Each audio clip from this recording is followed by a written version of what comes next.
나는 전능하신 아버지 하나님 천지의 창조주를 믿습니다.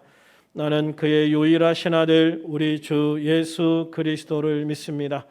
그는 성령으로 잉태되어 동정녀 마리아에게 선하시고 본디오 빌라도에게 고난을 받아 십자가에 못 박혀 죽으시고 장사된 지 사흘 만에 죽은 자 가운데서 다시 살아나셨으며 하늘에 오르시어 전능하신 아버지 하나님 우편에 앉아 계시다가 거기로부터 살아있는 자와 죽은 자를 심판하러 오십니다.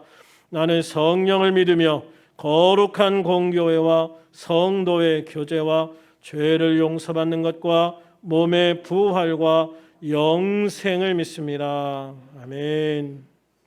하나님의 말씀은 시편 3편 1절부터 8절입니다. 같이 읽겠습니다. 시작. 여호와여, 나의 대적이 어찌 그리 많은지요. 일어나 나를 치는 자가 많으니이다. 많은 사람이 나를 대적하여 말하기를 그는 하나님께 구원을 받지 못한다 하나이다. 여호와여, 주는 나의 방패시요 나의 영광이시요 나의 머리를 드시는 자이시니이다. 내가 나의 목소리로 여호와께 부르짖으니 그의 성산에서 응답하시는도다. 내가 누워 자고 깨었으니 여호와께서 나를 붙드심이로다. 천만인이 나를 애워싸 진친다 하여도 나는 두려워하지 아니하리이다. 여호와여, 일어나소서. 나의 하나님이여, 나를 구원하소서. 주께서 나의 모든 원수의 뺨을 치시며 악인의 이를 꺾으셨나이다. 구원은 여호와께 있사오니 주의 복을 주의 백성에게 내리소서. 오늘은 맥주 감사주일입니다. 맥주 감사주일은 성경에서 77절이라고도 합니다.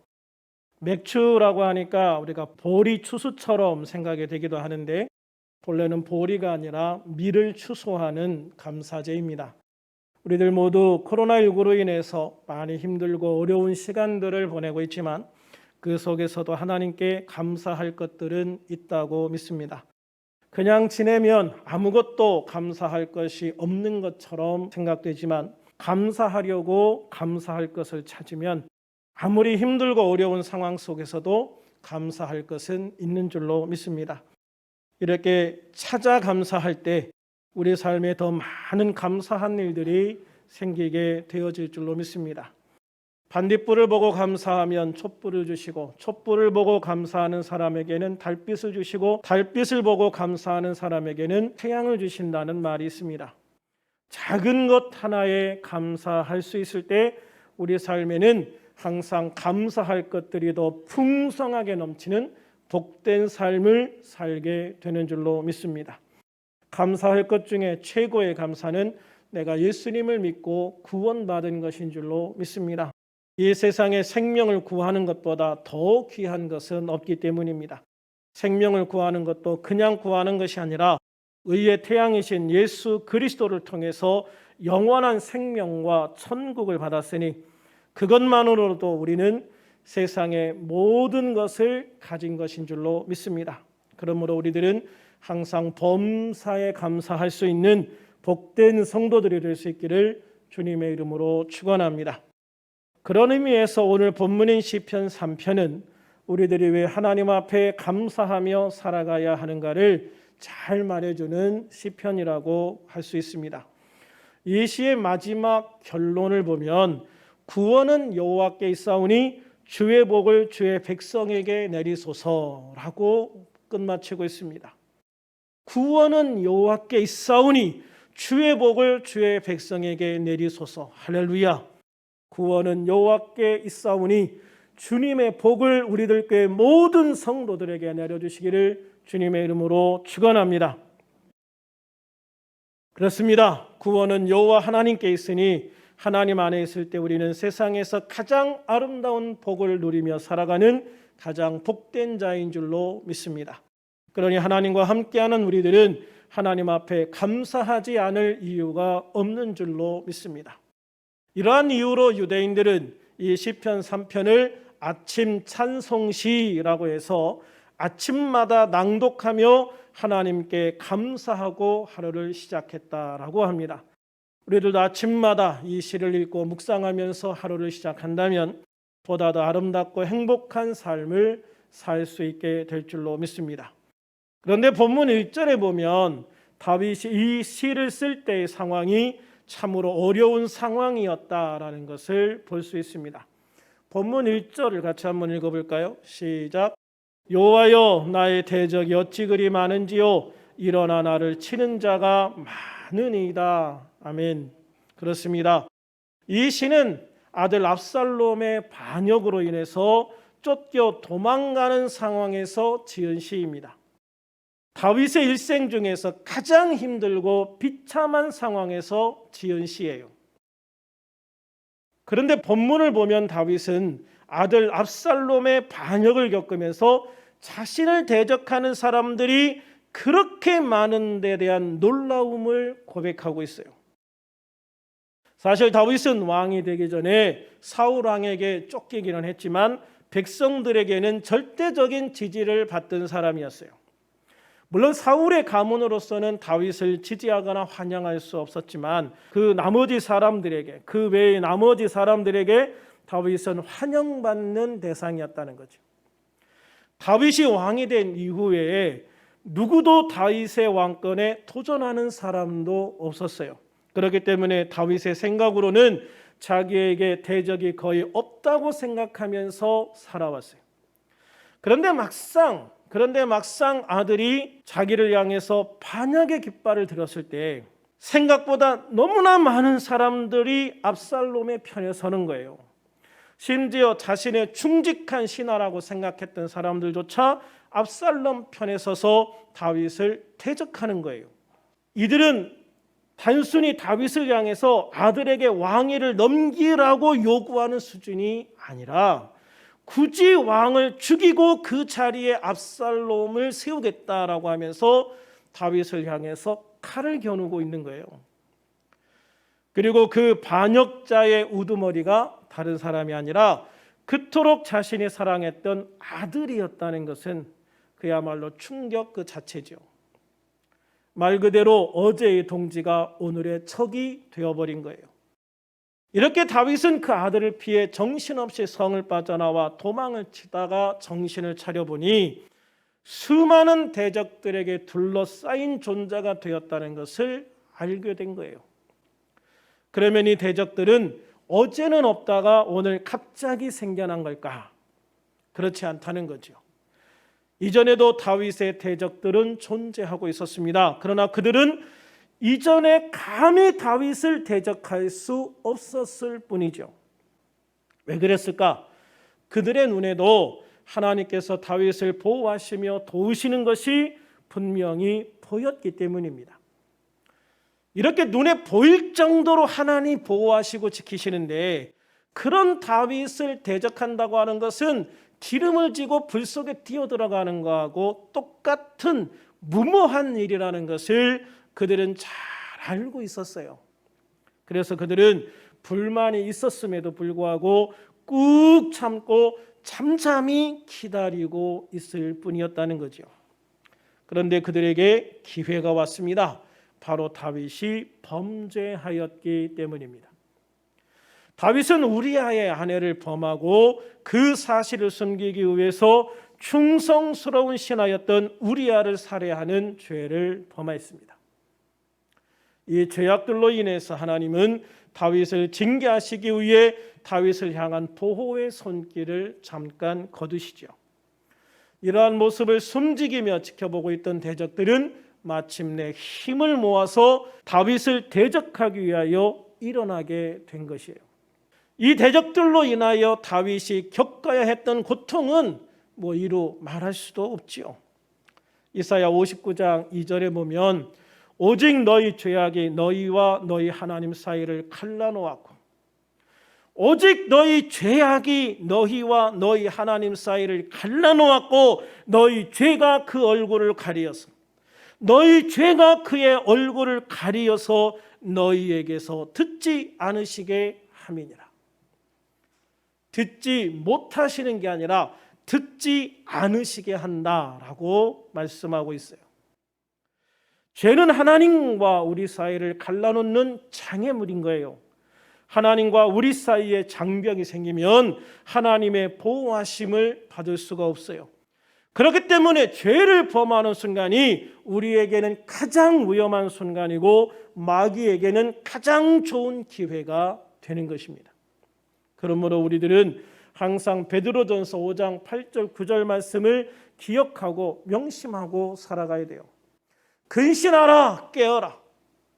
근신하라 깨어라. 너희 대적 마귀가 우는 사자같이 두루 다니며 삼킬 자를 찾나니 너희는 믿음을 굳건하게 하여 그를 대적하라. 할렐루야. 그렇습니다. 우리의 대적은요 멀리 있지 않아요. 우리의 가장 강력한 대적자인 마귀는 항상 우리 주변에 서성거리고 있어요. 항상 우리 주변에 서성거리면서 우리를 삼킬 순간을 찾고 있다는 말이에요. 그러므로 우리는 항상 마귀에게 틈을 주지 않을 수 있도록 거룩하고 경건한 삶을 살기 위해 노력해야 될 줄로 믿습니다. 이런 상황에 처하면 사람들은 말이 많아집니다. 항상 보면 문제보다 더 큰 문제는 사람들의 말입니다. 요즘에도 어떤 문제가 생기면 이런저런 거짓 뉴스가 판을 치면서 사람들을 더 혼란스럽게 하는 것들을 흔하게 봐요. 세상뿐입니까? 교회에서도 마찬가지죠. 교회에서도 사람들을 시험 들게 하고 낙심하게 하는 가장 중요한 수단이 뭡니까? 사람들의 말입니다. 말.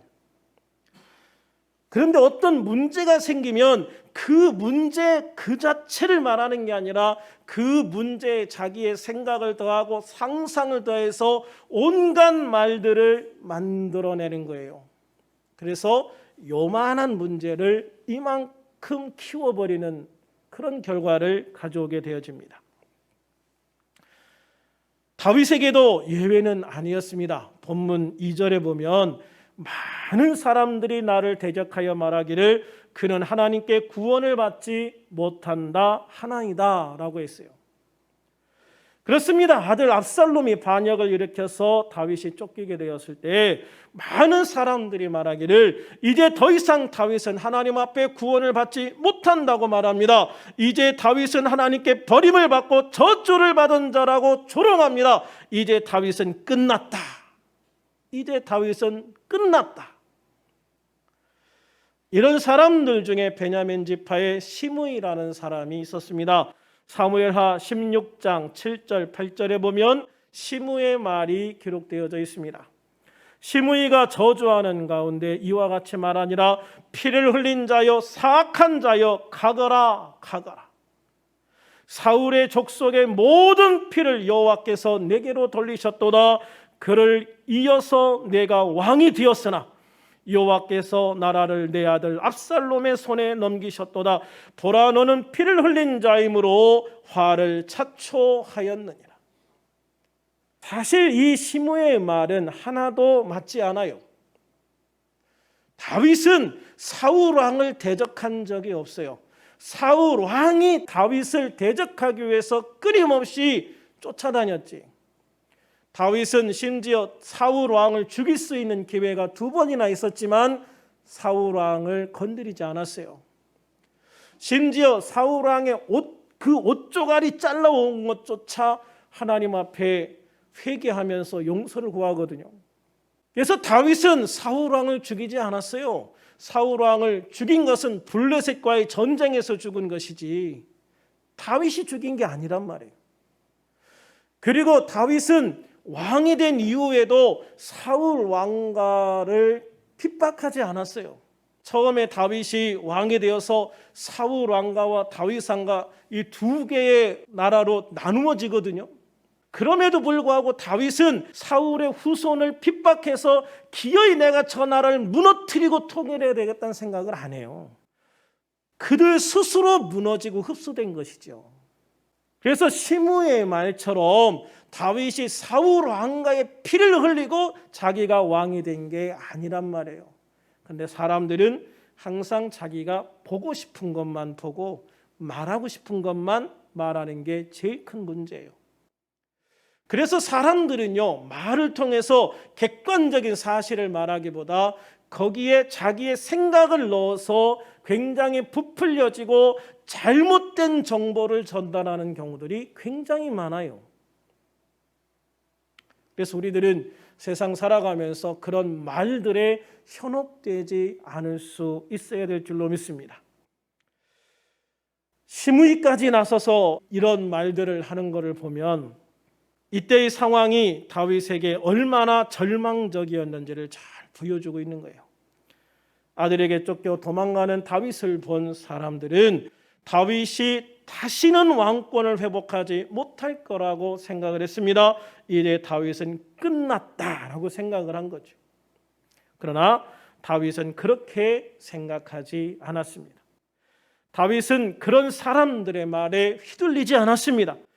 다윗은 비록 지금은 자신이 절체절명의 위기에 처한 것은 맞지만 하나님은 여전히 자신을 보호하고 자신과 함께하고 계심을 확신했습니다. 본문 3절부터 5절을 같이 한번 읽어볼까요? 시작.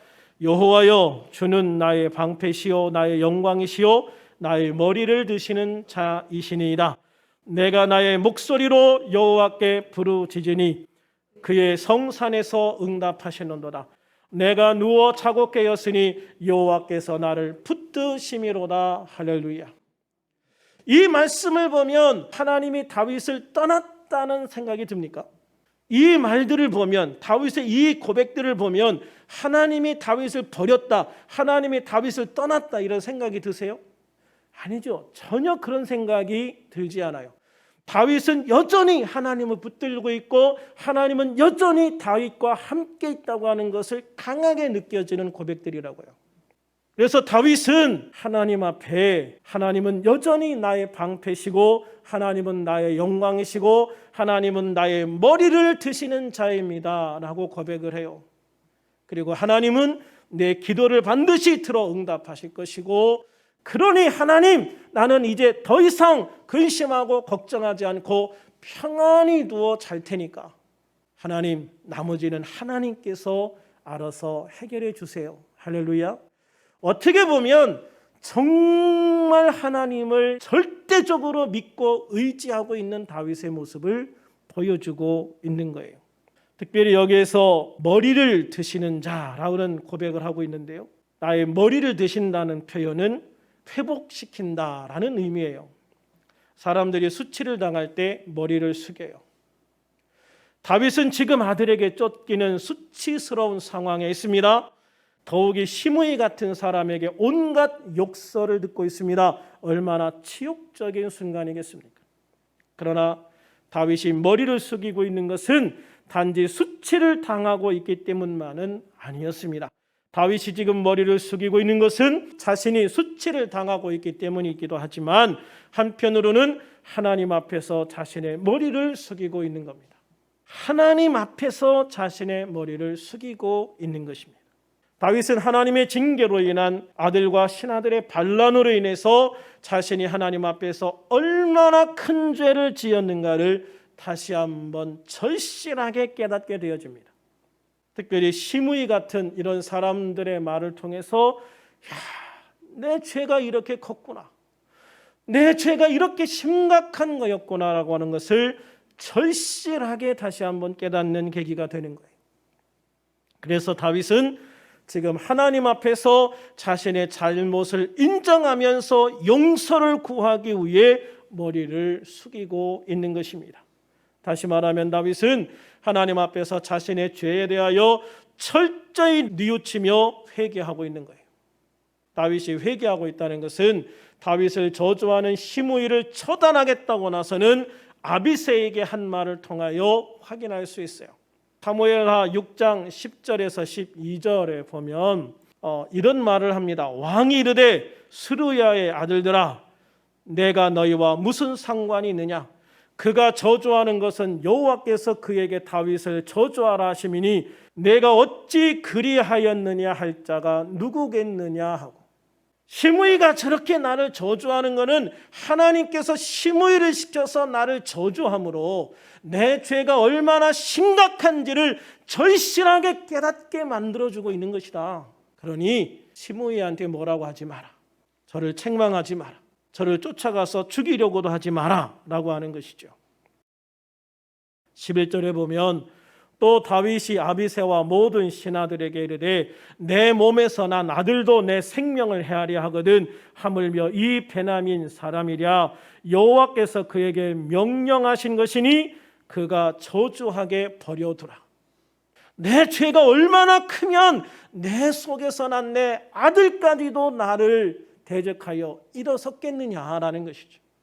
12절에 혹시 여호와께서 나의 원통함을 감찰하시리니, 이 말은 내가 이렇게 처절하게 회개하는 이 회개의 기도를 주님이 들어주시리니, 그런 말이에요. 오늘 그 저주 때문에 여호와께서 손으로 내게 갚아주시리라. 내가 저 저주를 통하여 하나님 앞에 철저하게 회개하였을 때 오히려 하나님께서는 이 기회를 손으로 갚아주실 것을 확신한다라고 고백하고 있는 것입니다. 다윗의 이러한 고백은 지금 그가 하나님 앞에서 얼마나 철저히 회개하고 있는가를 분명히 보여주고 있는 거예요. 다윗은 자신이 숙인 머리를 하나님께서 다시 들어주실 것이라는 것을 확신하고 있어요.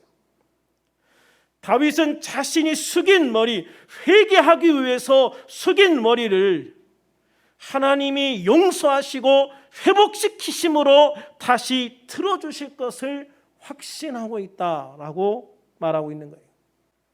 이것이 다윗이 되게 하는 가장 중요한 요소예요. 사울 왕은 자신의 잘못에 대해서 회개하지 않았어요. 사울 왕은 자신의 잘못에 대해서 회개하지 않았습니다, 여러분. 왕의 권위로서 자신의 잘못과 문제들을 덮어버렸죠. 그러나 다윗은 자신이 잘못했다는 걸 깨닫게 되면 바로 회개하고 용서를 구합니다. 이것이 사울 왕과 달리 다윗 왕을 끝까지 위대한 왕으로 남게 한 가장 중요한 핵심 요소라고 할 수 있어요. 그리고 이것이 다윗 왕에 대해서 부정적인 많은 말들을 만들어낸 사람들이 생각하지 못한 부분이기도 합니다. 이사야 55장 7절 같이 한번 읽어볼까요? 시작. 악인은 그의 길을, 불의한 자는 그의 생각을 버리고 여호와께로 돌아오라. 그리하면 그가 긍휼히 여기시리라. 우리 하나님께로 돌아오라. 그가 너그럽게 용서하시리라. 할렐루야. 악인이 그 길을 버리고 불의한 자가 그 생각을 버리고 하나님 앞에 돌아왔을 때, 회개하고 돌아왔을 때 하나님은 그를 긍휼히 여기시리라. 할렐루야. 하나님은 그를 용서하시리라. 하나님은 그를 다시 받아주시리라. 하나님은 다시 그를 회복시켜 주시리라. 하나님은 그에게 다시 기회를 주시리라. 그러므로 하나님께 돌아오라. 아멘. 그러므로 하나님께 돌아오라. 그러므로 주님은 내가 머리를 숙여 죄를 돌이키고 회개할 때 나의 죄를 사하실 뿐만 아니라 나의 머리를 다시 들어서 회복시켜 주시는 놀라운 은혜를 베풀어 주시는 줄로 믿습니다.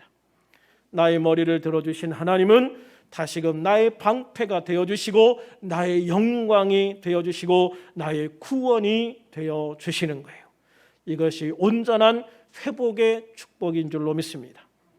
다윗은 이 비밀을 알았기 때문에 절망하거나 낙심하지 않고 다시 주님 앞에 나가 무릎 꿇고 회개하며 용서를 구하고 주님 앞에 다시 선 것이고, 다윗을 비방하는 자들은 이 비밀을 몰랐기에 다윗이 끝났다고 생각하면서 마음 놓고 다윗을 대적하고 비방한 거예요.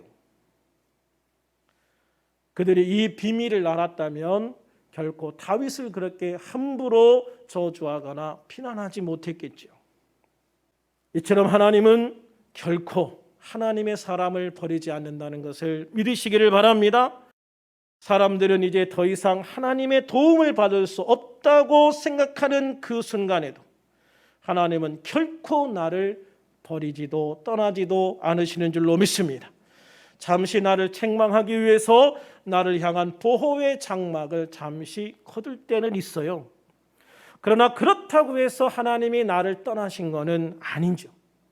하나님의 보호의 장막이 걷어진 상황에서 당하는 고통과 괴로움 속에서도 주님은 여전히 나와 함께 계시는 거예요.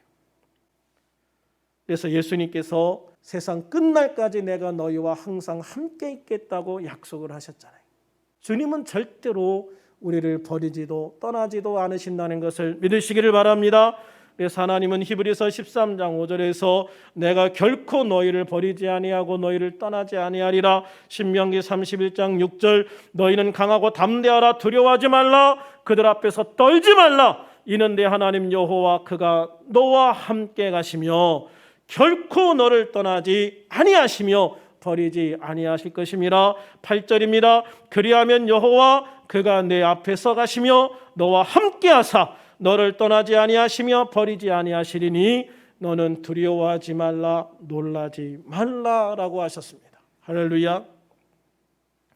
하나님은 이 약속대로 결코 우리를 버리거나 떠나지 않으시는 것을 믿으시기를 바랍니다. 우리가 범죄했을지라도 그 죄로 인해 잠시 하나님이 침묵하실 수는 있으나 머리 숙여 회개하면 다시 머리를 들어 회복시켜 주시는 분이 우리의 하나님 아버지이신 줄로 믿습니다.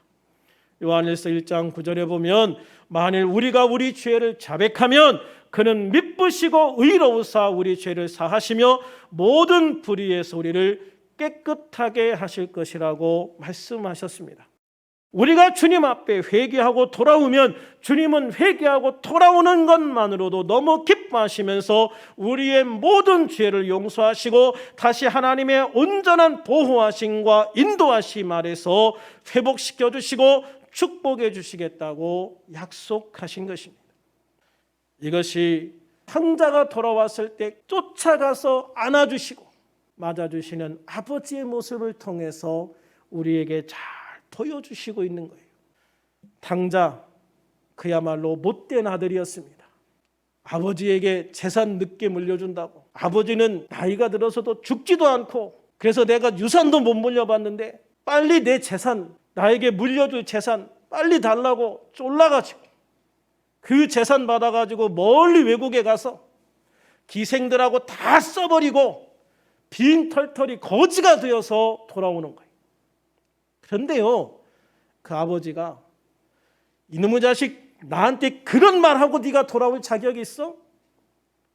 네가 그 돈 다 가지고 가서 그렇게 방탕하게 다 써버리고 네가 돌아올 낯짝이 있더냐? 그렇게 책망하지 않으셨다 이 말이죠.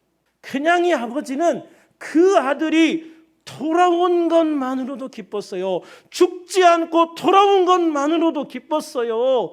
그래서 멀리 있는데 아직 형체도 못 알아보는데 그 아들이 걸어오는 걸음걸이 모습을 보면서 아들이다라고 생각하고 뛰어내려가서 끌어안고 입을 맞추고 데리고 와서 목욕시키고 옷 갈아입히고 가문을 상징하는 반지를 다시 끼워주고 잔치를 벌여준다 이 말이에요. 이게 아버지의 마음, 이게 하나님 아버지의 마음인 걸 믿으시기를 바랍니다. 다윗은 그런 하나님을 너무 잘 알고 있는 거예요.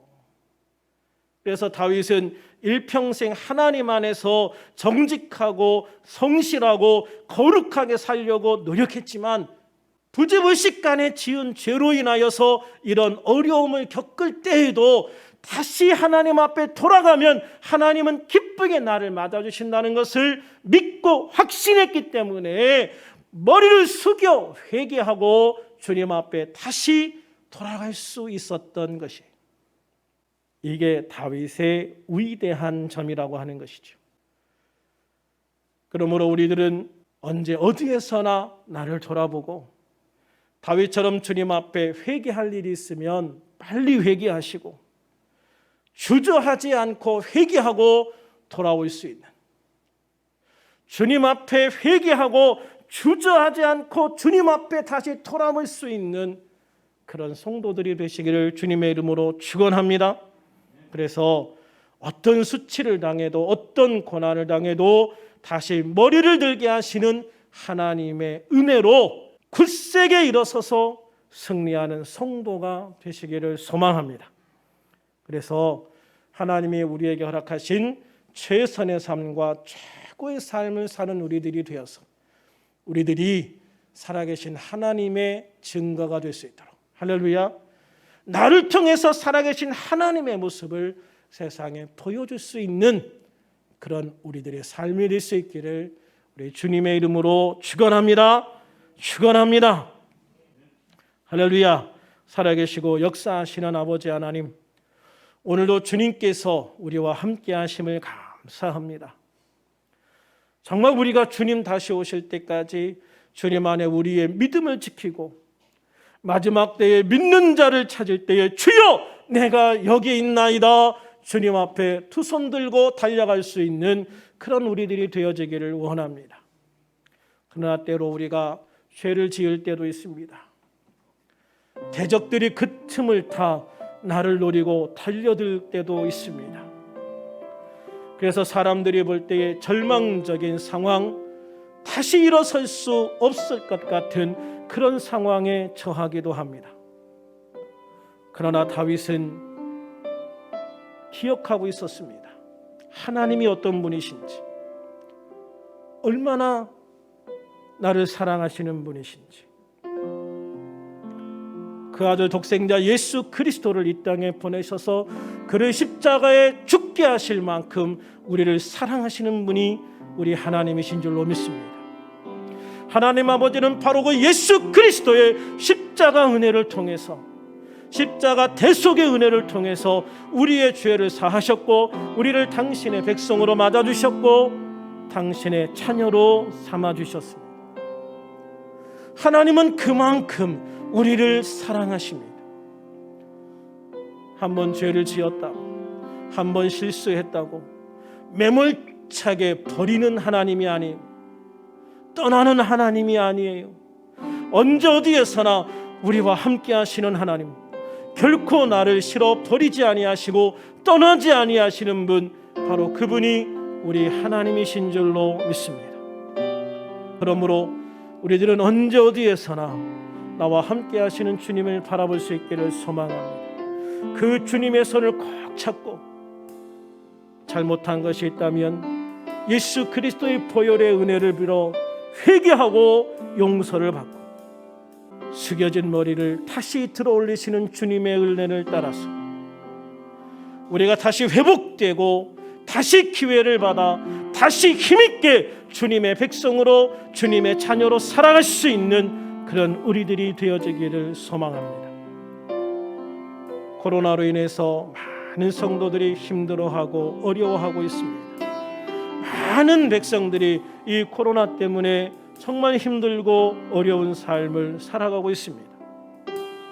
그러나 이 어려움 속에서도 주님은 우리와 함께 하시고, 이 어려움 속에서도 주님은 우리들 교회와 함께 하시는 줄로 믿습니다.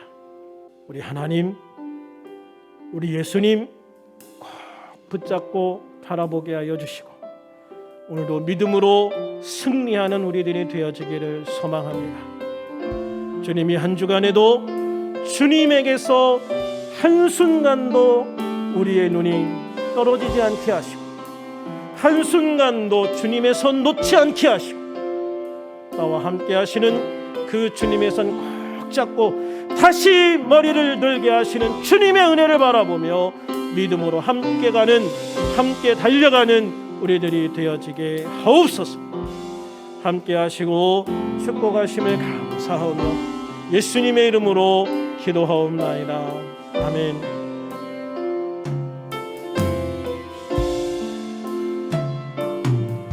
주님 다시 오실 때까지,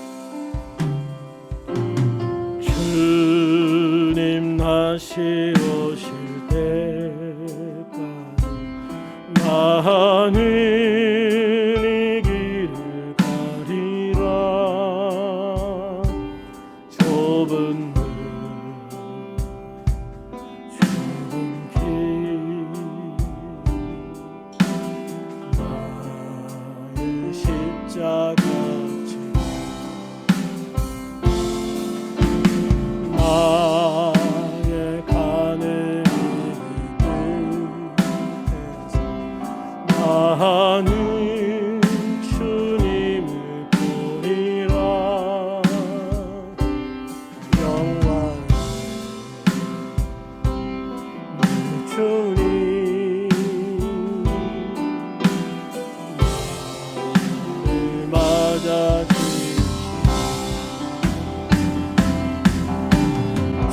주님 다시 오실 때까지 나는 일어나 달려가리라. 주의 영광 온 땅 덮을 때 나는 일어나 노래하리. 내 사모하는 주님 온 세상 구주시라. 내 사모하는 주님 영광의 왕이. 우리 다 같이 일어나서 주님 다시 오실 때까지, 주님 다시 오실 때까지 나는 일어나 달려가리라. 주의 영광 온 땅 덮을 때 나는 일어나 노래하리. 내 사모하는 주님 온 세상 구주시라. 내 사모하는 주님 영광의 왕이시라.